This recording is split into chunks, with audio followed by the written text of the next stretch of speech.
Good afternoon. We'll just give a few minutes for people to join in, and then we'll make a reasonably prompt start at about 2 minutes past the hour.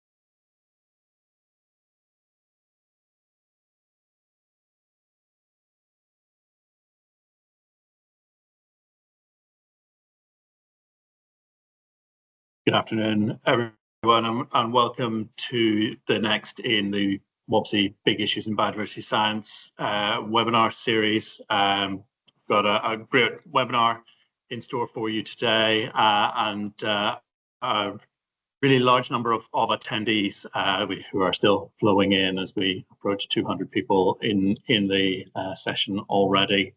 Today we're looking at understanding biodiversity metrics. And in opening this session, I really would like to acknowledge the traditional owners of the land that we're delivering this webinar from. I'm here on Whadjuk Noongar Budget, Whadjuk country in Perth in Western Australia, and we pay our respects and acknowledge the traditional owners of this land, pay respects to elders past and present. It's an important part of our work here in Western Australia, working in environment and understanding and conserving this very special place that we have the privilege to join with more than 60,000 years of continuing culture and knowledge and management of this land, and are privileged to learn and share in that management of place. So I extend my respects to the peoples of the lands that the many lands that you're all joining us from today, and any traditional owners, Indigenous and Torres Strait Islander people who are joining us on the call. In opening, I would like to just spend a couple of seconds telling you who WABSI is. WABSI, the West Australian Biodiversity Science Institute, is a joint venture research partnership. We have 10 member organizations across universities, government agencies, CSIRO, which is the Commonwealth Government's research organization, and the West Australian Museum here in WA. And we're established to sit in that space between industry, government, research, regulators, and in fact community and funders, and understand the complex challenges that face us in maintaining biodiversity and economy and livelihoods here in Western Australia, a place of great diversity, but also great challenge. So we are established to facilitate that collaboration by identifying and addressing strategic biodiversity knowledge priorities to ensure a sustainable future. We work through an end user-led approach, trying to identify what are the barriers for land managers, regulators, practitioners on the landscape in doing their roles better, then work through prioritizing the key elements of that into research questions that we can present to our research stakeholders, and then facilitate them in bringing answers back to those end users. So an end-to-end management of need to answering the questions that are so important for sustainable management of our state.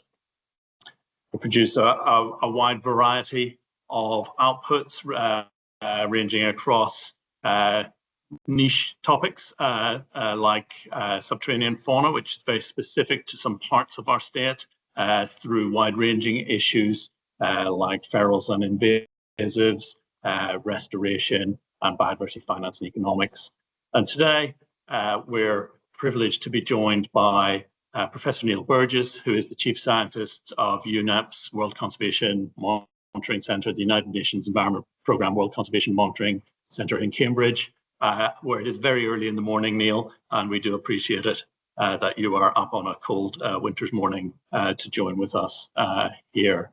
So without too much more from me, I'll hand over to Neil. I would say that at the end of the presentation, we'll take some questions. I'll curate those from questions that you feed into the chat. So use the chat function to share your thoughts or comments or questions, and I will use those to inform our discussion at the end. So I'm just going to stop sharing and hand over to Neil. Thank you very much, and yeah, nice to see a lot of people. It is early in the UK at the moment, but that's fine. I can also read the chat. I'll try not to read the chat as I'm talking. I guess I'll talk for about 30 minutes, perhaps be a bit less, and then I'm very happy to take questions. So yeah, what I'm going to talk about for a majority of the talk is a summary of a scientific paper which was recently published, which I've put in the chat at the top, so I hope everyone can see that, and you're very welcome to go and download that and look at the online annex, which contains a lot of stuff about metrics. So I'm going to talk mostly about that, and then I'm going to talk also about some work that we're doing at the moment as well. So the first thing to say is, yes, I'm Neil Burgess. I'm Chief Scientist at UNEP-WCMC, which is a science policy kind of think tank organization based in Cambridge. And we collect lots and lots of data and try and organize it and use it to inform decision making by international agreements, but also businesses as well. So I'm going to try and cover both sort of country and business applications to some extent in this talk. The material I'm going to present is only about terrestrial biodiversity metrics, so it doesn't include the marine and the freshwater, but we do have a version of the same spreadsheet that has got marine and freshwater biodiversity metrics in it as well. So so be aware that this is a sort of a partial cut of the full set of information. So let's just move on, see how we go. So yeah, in this talk, I'm going to cover Neil, let me just interrupt. You need to sure. Share your screen. Yep. Okay.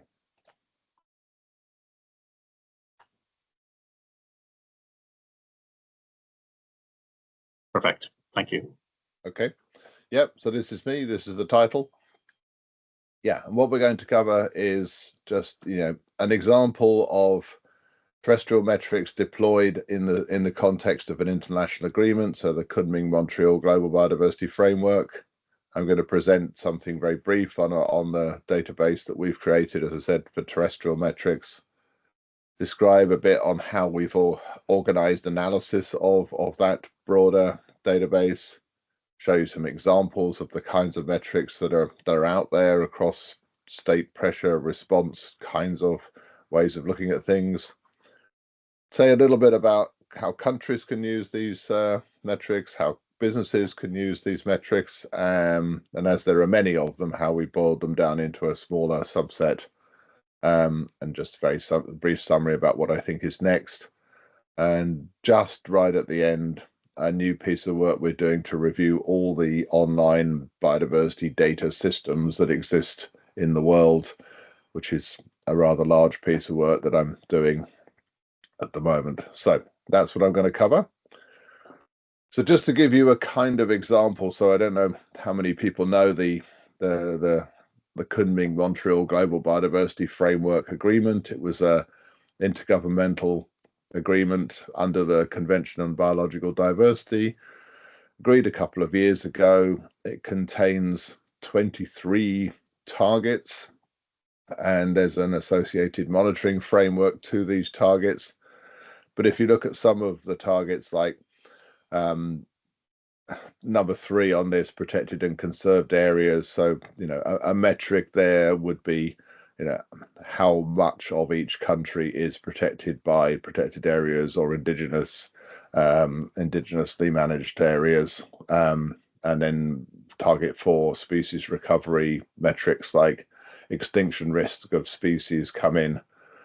And as you go around this sort of wheel, these 23 targets, there are metrics associated with every single one of these targets, and getting a sense of what is possible from the metric point of view to measure progress for these targets is quite an important part of the international agreements. So it just gives you an idea that what we've done partly is to try and inform and respond to these kinds of global agreements, and on the business side, the kinds of things that business are committing to, how will they measure progress towards what they've committed to without metrics. So that's sort of the context a bit. What we have done, because being a biodiversity sort of science policy organization, we spend our time making databases. We spend a lot of our time actually just doing Excel spreadsheets.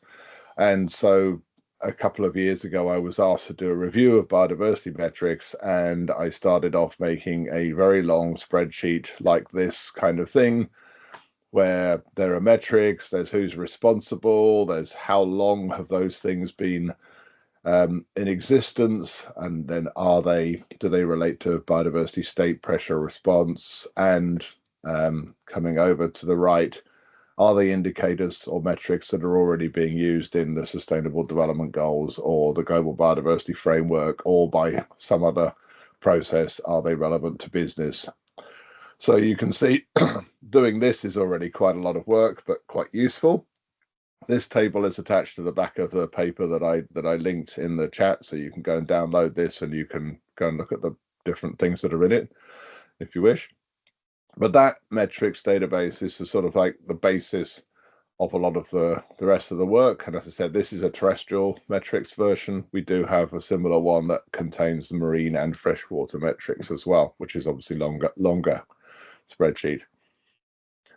To get an idea of how things respond to those different targets in the Global Biodiversity Framework, or different ways of looking at the world, we categorize these kind of metrics into different ways they look at this logic model. So are they metrics that relate to pressures on biodiversity? Do they tell us something about the state of biodiversity? Do they tell us the benefits that people get from biodiversity? Do they say something about human responses? Do they measure these different parts of this driver state pressure response benefits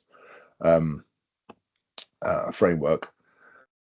And we looked at it according to the 3 different dimensions of biodiversity. So the official definition of biodiversity is that it covers ecosystems, species, and genetic diversity. So we've looked at all of those metrics in these kinds of ways, and you get these kinds of diagrams when you put all that data together. So just looking at the diagram on the left, there are a lot of state biodiversity state metrics, and there are a lot of pressure ones. There are a lot of ones that relate to responses, and there are fewer that relate directly to the benefits that people get from nature. So I think that's one overarching message, is that we're not as good at measuring biodiversity benefits as we are as measuring biodiversity state, perhaps. But the other thing to note is that there are quite a lot of metrics that measure both biodiversity state and some aspect of pressure. So how threatened are species tells you something of the state, but it also tells you something about the pressure on those species. So there's a lot of interaction between some of these metrics as well. But in total, 573 of these things out there in the world. And if you look at them in terms of, are they species, ecosystems, or gene-related metrics? Species, there are many. Ecosystems, there are even more. And genes, there are rather few. So the genetic side of the definition of biodiversity is less well covered by the kind of metrics that we have. So yeah, 2 conclusions from this, 3 maybe. There are lots of metrics. Benefit side is not as well covered as the other aspects that we've looked at, and the genetic side is not as well covered as species or ecosystems. So just moving on to give you a few examples of the kinds of things that we've been reviewing. So, species extinction risk, people have measured that spatially across the entire planet in terms of maps like you see at the top, and they've measured it in regions over time. So you can see with the diagram at the bottom, the graph going down means that extinction risk is going up over time. So species are becoming more threatened, and the top shows you that there are regions of the world where there's a lot more threatened species, like parts of Australia and parts of Africa and parts of the tropics mostly. So those were kind of the state measures in terms of pressures on biodiversity. Again, people have mapped aggregate pressure on biodiversity across the planet in terms of maps. Work mostly done in Australia, actually, and they've also looked at how the changes in pressure over time within the framework of what are called ecoregions. So you can get both temporal measures over time of pressure changes, and you can get nice maps of where pressures on biodiversity are very high. In the UK, pressure on biodiversity is very high. And then looking at how, humans respond to this biodiversity kind of challenge. Can we measure kind of responses? The answer in many cases is yes.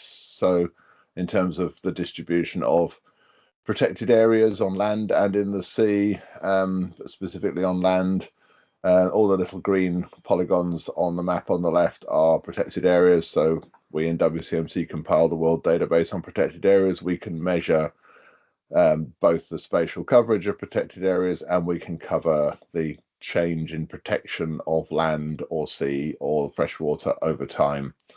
So we can see also on the right, key sites for biodiversity and how are they protected over time. So we can do these temporal kind of metrics as well at different scales. And finally, just benefit side, sorry, human, benefits that people get from nature. So the water cycle is often related to natural vegetation. So you can measure potential water availability across the world.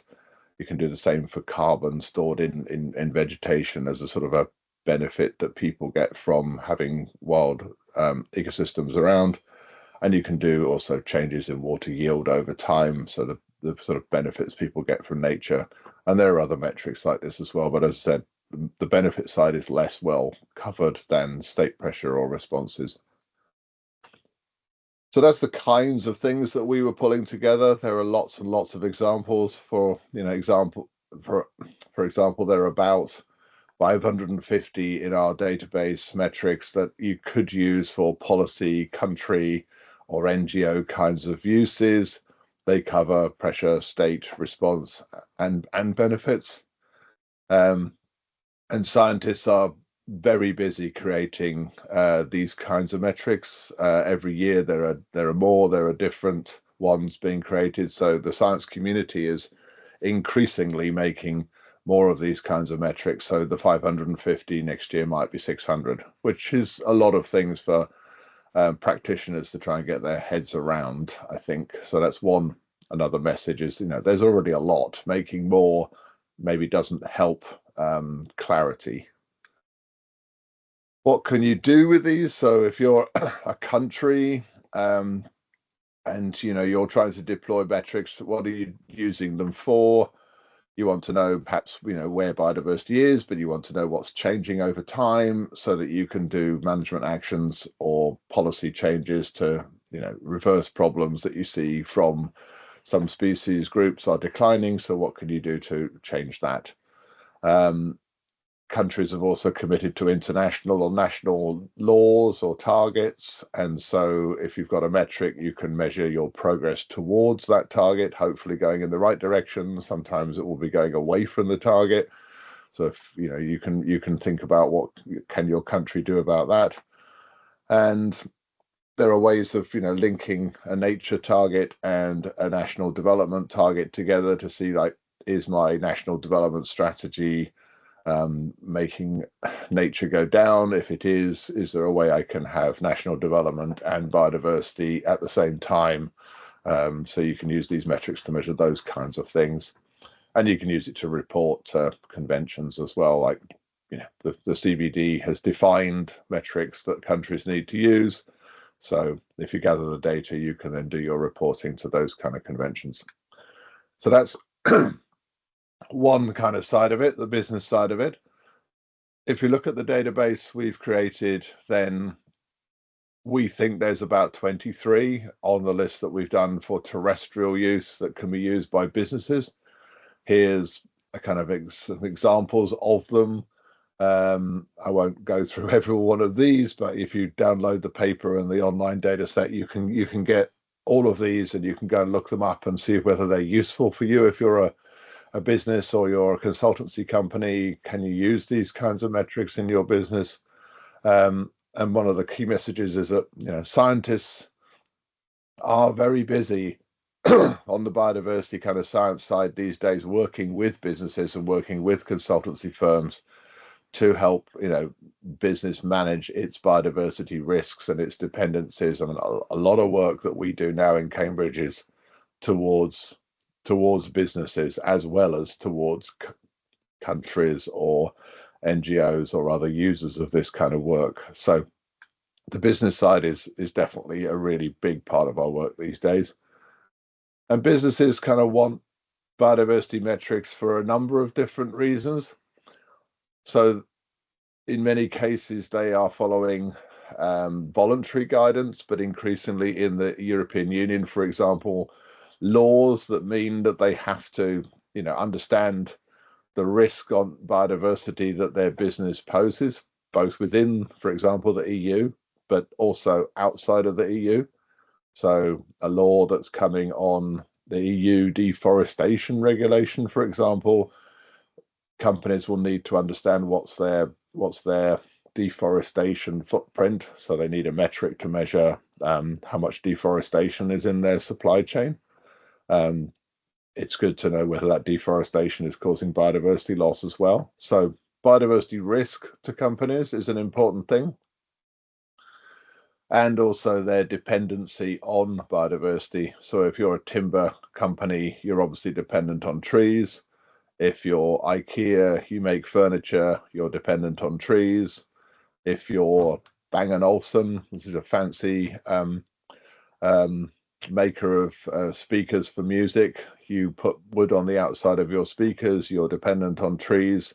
So understanding that dependency of your business operation on nature is also quite largely requested these days. It's also a target under the Global Biodiversity Framework. Dependencies target 15, and sustainable consumption is target 16. So there are bits of international agreements and regional, like the EU, and increasingly national legislation that requires companies to know this kind of stuff. And then just on the bottom right-hand side of this, if you are companies and consultancies on this call, then I guess Task Force for Nature-Related Financial Disclosures, Science-Based Targets Network, the EU Deforestation Regulation, and all these kind of acronyms are part of what your daily work is all about. And these business metrics can be deployed to help you in those regards. So that's giving you a kind of a largish overview of where we are. Of course, having 570 odd metrics and then plus a few more for marine and freshwater is pretty unmanageable. So we tried to think, how can you boil these many down into a few using some criteria.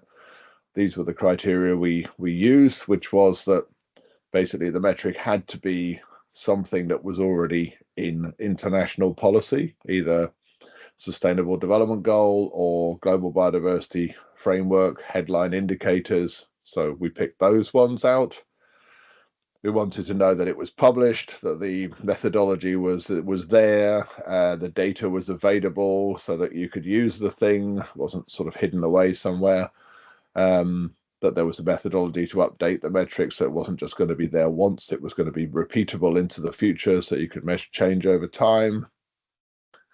somebody somewhere has committed to maintain the thing. If you just get a metric published in a scientific paper once and no one then maintains it, it's not very useful. You need to have an institution committed to, maintaining it for at least, we said, 10 years, so that it's, people know it will still be there. They can use it into the future. We wanted to be sure that countries could use the metric and that there was an established way for commercial decision making, so you could use it commercially and non-commercially. So this is a set of criteria we applied to our 570 odd metrics, and by doing that, looking across our measures of, again, on the left-hand side of this graph, state and pressure and response and benefits, so that way of cutting up biodiversity metrics, and along the top, genes, species, and ecosystems. A lot of acronyms in here. I'm sorry about that. I've tried to give them their full name. So, about 16 or so metrics would cover, the criteria that we set down. They had to be available for non-commercial use and commercial use. They had to be an institution who would maintain them. The methodology needed to be published. You needed to be able to access it. This is the kind of stuff that comes out when you apply those kind of filters. And a lot of them are species related metrics, and some of them are quite a lot of ecosystem ones. There's very few for the genetic diversity side, and there's very little for the benefit side. So it's more species, ecosystems, state pressure, response, where you can, use this minimum set. So that gives people perhaps an idea, and you can, again, as I said, download the Excel spreadsheet. You can find these metrics. You can see if they're useful for your use case, and you can work on them, or you can access them if you need to work with this kind of data. So what next for metrics?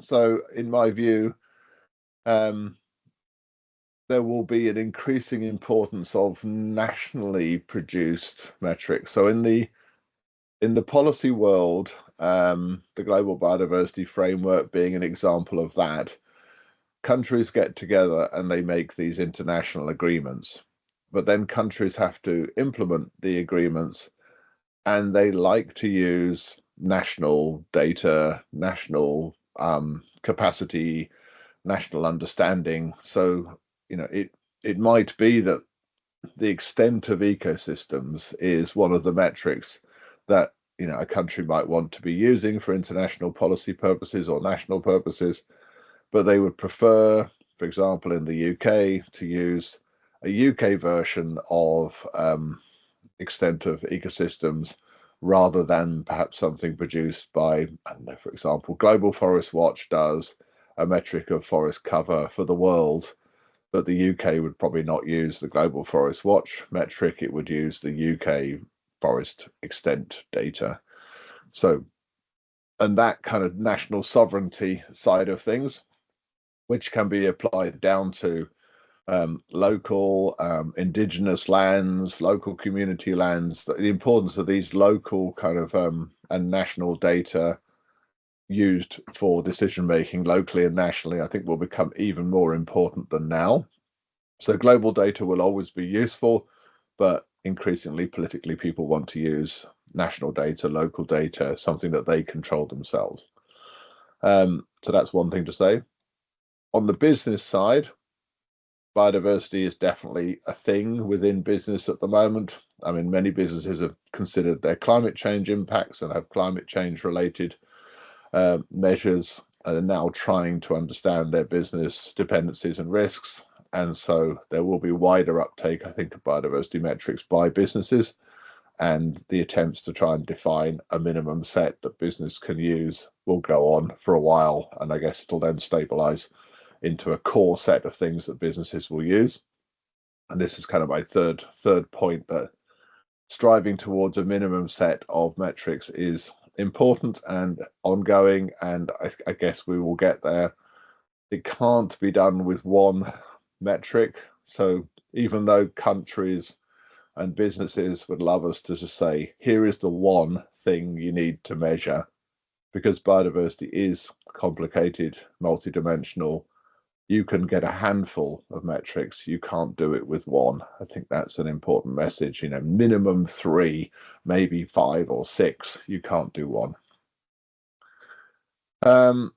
Again, on here, increasingly, because computer science is advancing very rapidly, big data analysis is advancing very rapidly. There will be automation of all the global metrics will be calculated automatically by technology in the near future. It's already happening. They'll have AI functionality in it as well. So these things will be just available online. It's a bit of a counter, going in the opposite direction, perhaps to the first point about increasingly using national and local data. At the same time, there'll be increasingly widely available global data as well. So the two things will be happening in parallel. And one of the big challenges for metrics and data sets in general on the biodiversity side is sustainable funding. How do you guarantee you're going to be producing the same thing 10 years in the future when you don't have funding beyond a project? That's quite a big challenge. There are people trying to solve that. Commercial use of some measures for businesses provides some funding that can be used to maintain a metric into the future, but commercial use as the only way to get money is not the ideal solution. So how do these things get produced into the future sustainably?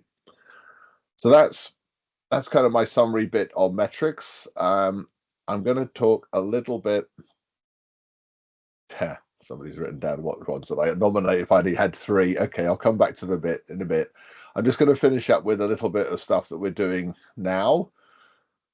So having done a review of terrestrial metrics and now marine and freshwater metrics as well, and because there's an intergovernmental assessment going on, which is called the IPBES, which is Intergovernmental Science Policy Platform on Biodiversity and Ecosystem Services.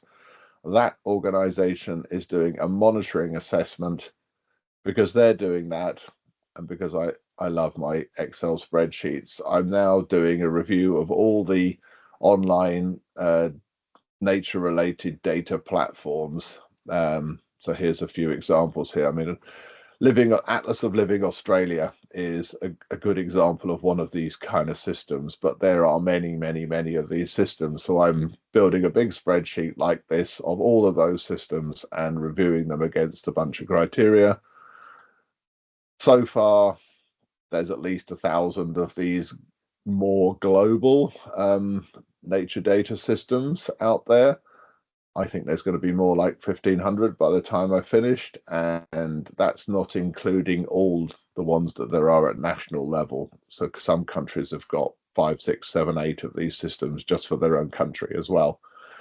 So we're trying to get a sense of all of that around the world. It's an awful lot. These days when somebody comes and says, I think I'm going to build a data portal online system and it's going to do everything, I kind of go, please don't, because there's already 1,000 out there. So think very carefully. If anyone's wants to make an online data system, think extremely carefully. Who are you doing it for? Are you doing it for business? Are you doing it to meet some country need? Is it, for civil society to use? Is it in relation to the global trade system? You're trying to measure biodiversity and trade or something? Is it just for scientists to know where data is? Is it for general audience? If you don't know who you're doing it for, and you haven't got a really clear idea why you're doing it, it may be better not to do it. I think that might be a bit harsh, but there's an awful lot of these systems out there, and sustaining them into the future, because they're quite costly, is quite difficult to do. So there's a lot of those kind of systems. Just some examples of the kinds of things that are out there. Business facing platforms. I mean, these are ones that we make in the UK. I'm sure there are ones in all kinds of different countries. IBAT serves up IUCN Red List data, key biodiversity area data, protected area data for commercial use. Companies pay for it. It then funds the funds the databases behind it to exist into the future. So yeah, that's quite useful. We've also got things like this one. This is called Encore, which is dependency of businesses on nature kind of tool. There are other examples of this as well. So I guess if this one measures biodiversity risk, this one measures biodiversity dependency of companies. And then there are things like this. This is actually called commodityfootprints.org, and it looks at the national impact of consumption, in this case the UK, on biodiversity. Where does our consumption risk fall? So it falls in different countries around the world. So these kinds of things about country level economy kind of risks, I suppose. So these kinds of platforms exist, but I mean there are 100 plus more business facing platforms out there, and more are being made every day, to be honest, because it's such an active area of endeavor. You can make money by working with companies on this, so people are building these platforms all the time. And then on the country and sort of NGO side of things, there are again lots of different online systems where you can get data and understanding. This one is the World Database on Protected Areas that I showed earlier. So this is one that we make in Cambridge on behalf of the world. All the data is freely available if you're a country or an NGO. There are other things like this one. I've talked about it a bit. This is the World Resources Institute's Global Forest Watch platform. Lots and lots of data, lots and lots of metrics, lots and lots of insights, global information, freely available to anybody for any purpose, and quite widely used. I think it's a good tool. You can drill down into looking at, forest biodiversity values in Borneo and Indonesia. It does all kinds of useful things like that. And yeah, this is a bit of one that we're doing on behalf of the United Nations. It's a global platform on biodiversity. It's called the UN Biodiversity Lab. I think Vincent might be online from our organization who's helping to build this, and this is all kinds of data, country facing, helping them to implement the global biodiversity framework, but it contains biodiversity data, state pressure response, benefit types of data in an organized way, and begins to help countries do spatial planning. So we'll include planning tools in it.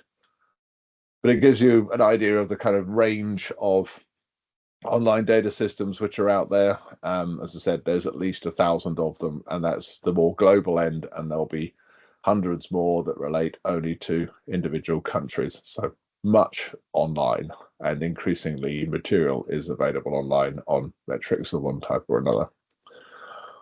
And what next for these online systems? Yeah, I think I've said this already, but it's very important that your system knows who it's for, and are you serving a need? It's difficult to maintain a system if the need is general and ill-defined. People don't use systems if they don't know why they're using them. Increasingly inside these systems, calculations of metrics or display of data or functionality is being automated. So those things will be all very seamless in the future. There will be artificial intelligence embedded in some of the algorithms as well. So everything will get very clever, and you'll be able to get a lot of data very quickly from these kind of systems. But if you're a country, do you want to use a global system, or do you want to use a national system? If you're an indigenous community, do you want to use one of these systems at all, or do you want to use something else? I think those are interesting questions.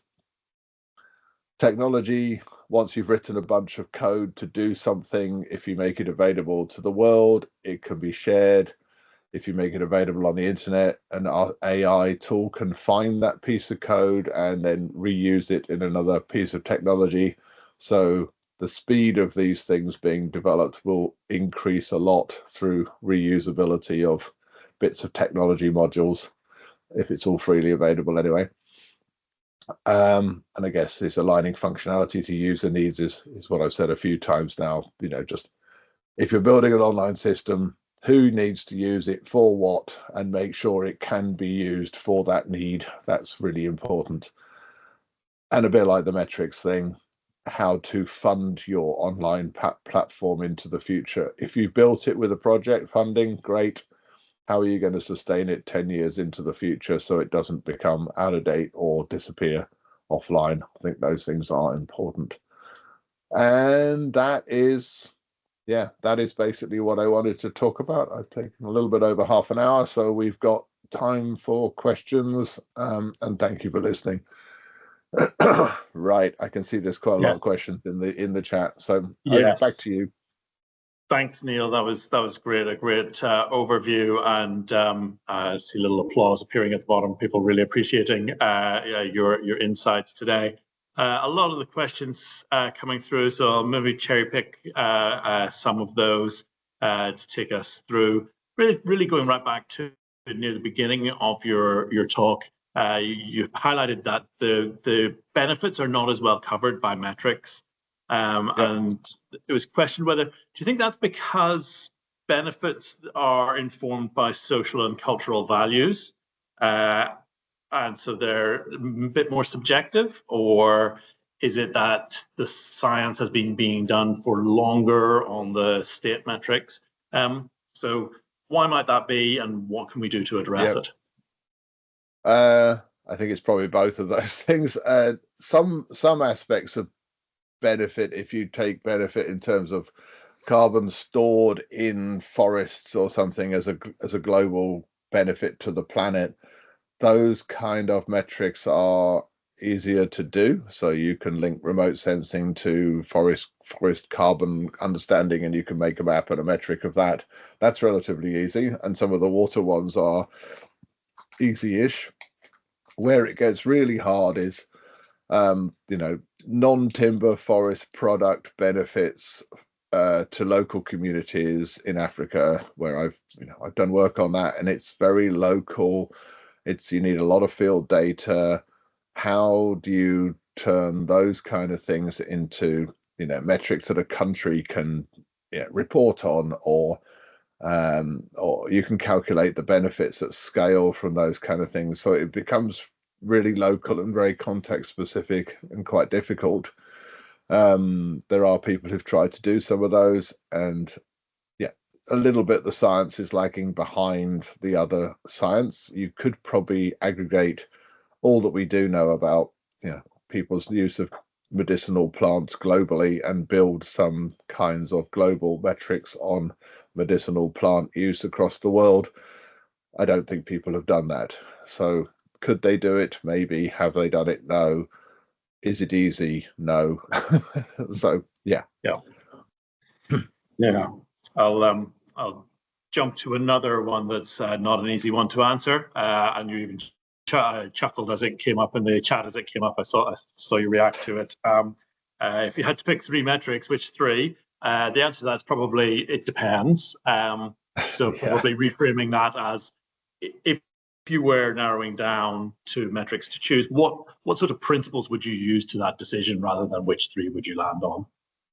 Yeah, I mean, I think it might be a bit depending on who you ask the question to as well. So for me personally, I would like to have some measure of biodiversity kind of importance. So something like species rarity, or species endemism, something in that kind of space that tells you in this part of the world there are lots of species that have small ranges and are likely to be threatened.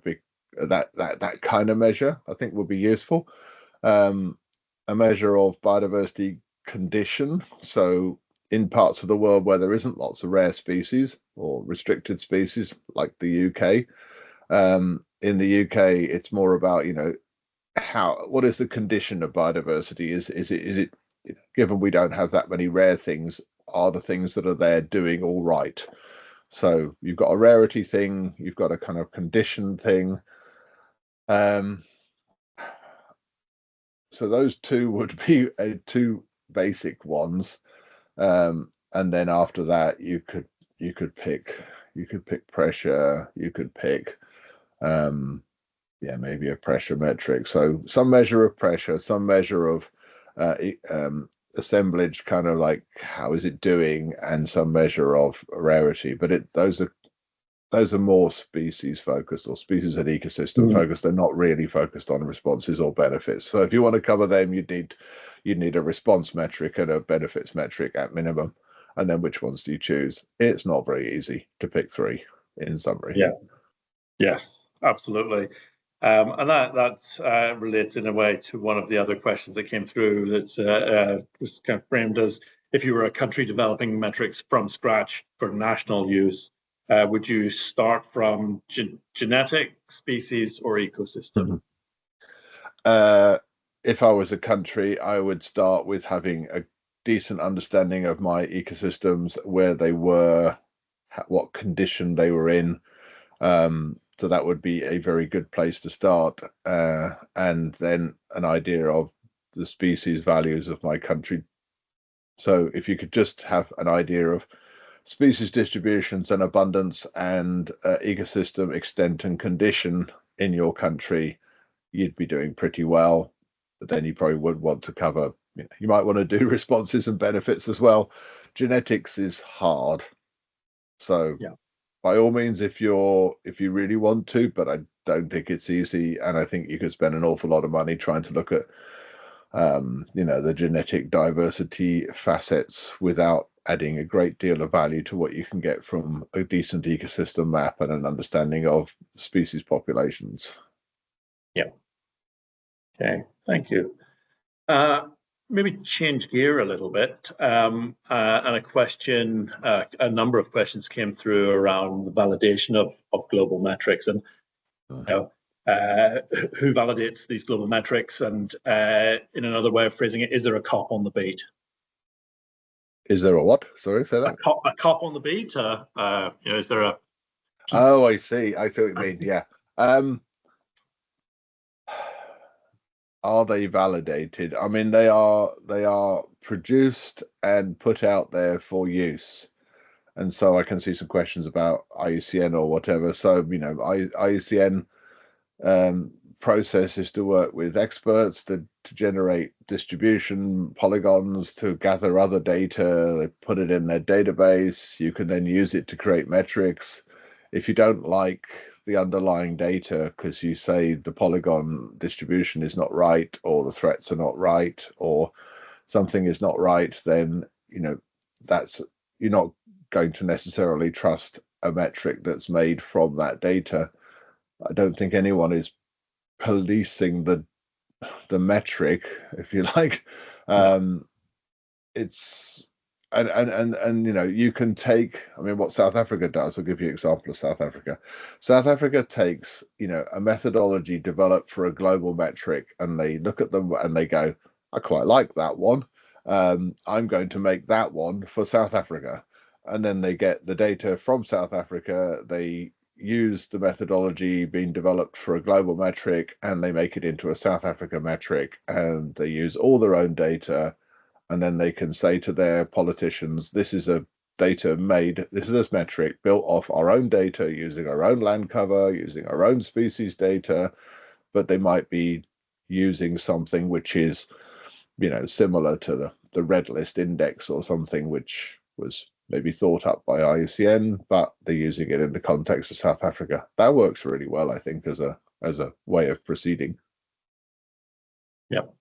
And that actually answers the next question that I was going to ask you, which was around that scaling and nesting from the global down to the national scale. I think that's a really good example of how you can take a global metric and apply national or local scale data and ground truth data to give a level of veracity at a local scale that can't be achieved in a global metric.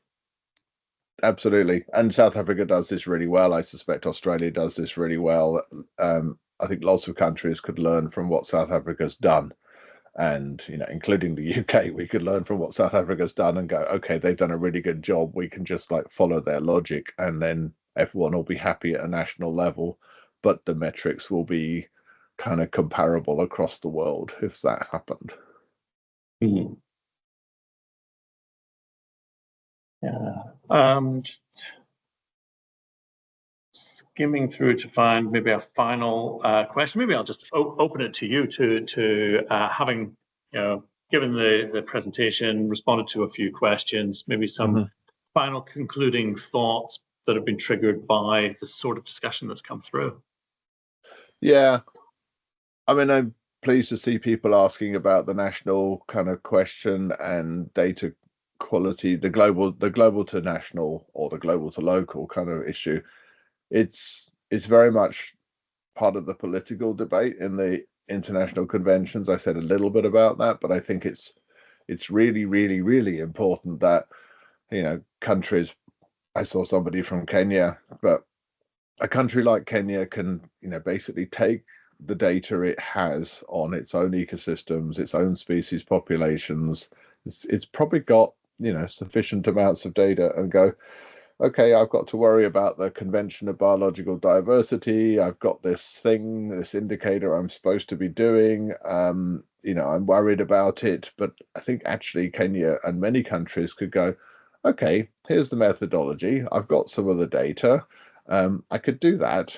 And I think it would work quite well for many countries that have got medium to good levels of data.